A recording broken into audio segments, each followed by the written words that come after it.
Bristol Marunde, Tough Season 16.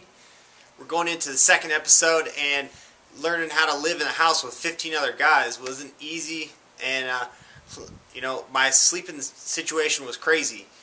I went from a king-size bed and my own backyard and my own house, living in this house, and sleeping in a bunk bed.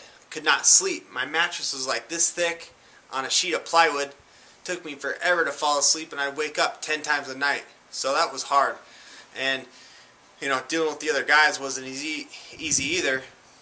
I had 15 guys that probably wouldn't even hang out with in the outside world, yet I'm forced to live with them. So adjusting wasn't easy, but we learned to cope. And the food situation was awesome. We get to order whatever we wanted to eat, and of course everything was from Whole Foods. We got fillets and king crab and all kinds of stuff. And Team Carmen was really cool. We had a big dinners every night. We'd all share in making a big meal, and we would talk and drink wine together, and we'd sit for hours just bullshitting. And it made the situation pretty cool, because we felt like we had a sense of family, and we were coming together as a unit. So that was pretty neat. And we got to training right away, and the fight pick was only a matter of days after our first fight to get in the house. So I was worried about weight the whole time. I had to watch what I was eating, and it was hard because I'd go in the pantry and there was all the sweets and donuts and cookies and stuff everywhere, but I had to force myself not to eat it and maintain my weight. But every once in a while, of course, I cheated a little and would eat some ice cream and stuff here, but it just made it all the more difficult. And then going into the fight picks, they didn't really show it on the episode, but throughout the couple of days before, Team Nelson knew who was going to fight. And it's weird walking around the house not knowing who we were going to fight, but Team Nelson knew. And so it created kind of definitely a divide in the teams and caused some hostilities. And I was getting irritated because guys were walking by making these sly little stupid comments about, oh hey, I think you're fighting. No, just playing. And stuff like that. It really got to me. And I wanted to fight. I came here to fight, and I didn't know all this stuff was included. All the hurry up and wait, the anxiety of not knowing who you're going to fight, and all this stupid head games that everybody was playing.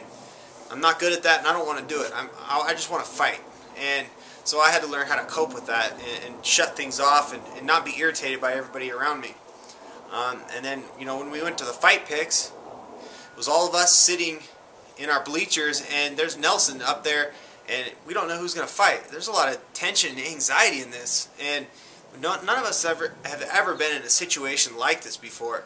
So it's definitely a unique situation in the Tough House that I don't know if you can even capture that on camera, how all of us are sitting there waiting for our name to be called. There's a lot of tension, and we're in this together. Everybody feels the same. And when Nelson called out Neil Magny to fight, it was kind of a big release from us, like a sigh of relief, like, okay, we're not fighting. Yeah, we want to fight, but at the same time, the unknown of who's going to fight is what gets you. There's a lot of unknown territory that we're treading in right now that we have no idea and we've never even had experience with. So, and for me, I was secretly relieved I didn't have to fight first, because my weight was a problem. I didn't know if I could cut that much weight so soon after my first fight. So, that was a big deal right there that I didn't see on the second episode. Is there's a lot of tension and anxiety not knowing who you're going to fight. And when Neil did win his fight against Cameron, we shared in that. It really brought the morale of the team up. We were happy, and now we had control, and now we can go back to the house and mess with Team Nelson for all the heartache they put us through, for teasing us and hanging it over our heads. Now it's our turn to get back. And what we did, we got back at them. And, after that, the teams kind of eased back a little bit, because they learned how, crappy it was to be in that position, that not knowing who you're going to fight, and we know. So, we started to go easier on each other as the season goes, but right off the bat we had to learn. And, I've been getting a lot of questions about my comments on Roy, and both the first and second episode have aired me voicing my opinion. And you know, that all started from several years ago when I tried to bring him out for an appearance to come to my MMA promotion. It was like 3 weeks. I tried to get him to sign a contract, and you know, I soon realized that I can't do business with that guy, and he's hard to work with. And I'm sure Dana would agree with me on that. That Roy is difficult, and he marches to the beat of his own drum. And that was one issue, no big deal. But the second thing, we were sparring one time. We both live in Vegas, and his trainers asked me to step in and help give him a round for sparring. Okay, no big deal. I'm here. I want Vegas guys to win. Long story short, he threw a big uppercut, smashed my mouth, and cut a big hole in my lip all the way through. Split my lip open. I had to go get stitches. Not a big deal. It happens. But he's so much bigger, you know, and I didn't really see a whole lot of remorse from him. That'd be like me punching a 145-pounder in the mouth. You know, that's kind of an asshole move. I wouldn't do it. And, you know, we have a lot of differences. And I wouldn't, you know, conduct myself the way he does.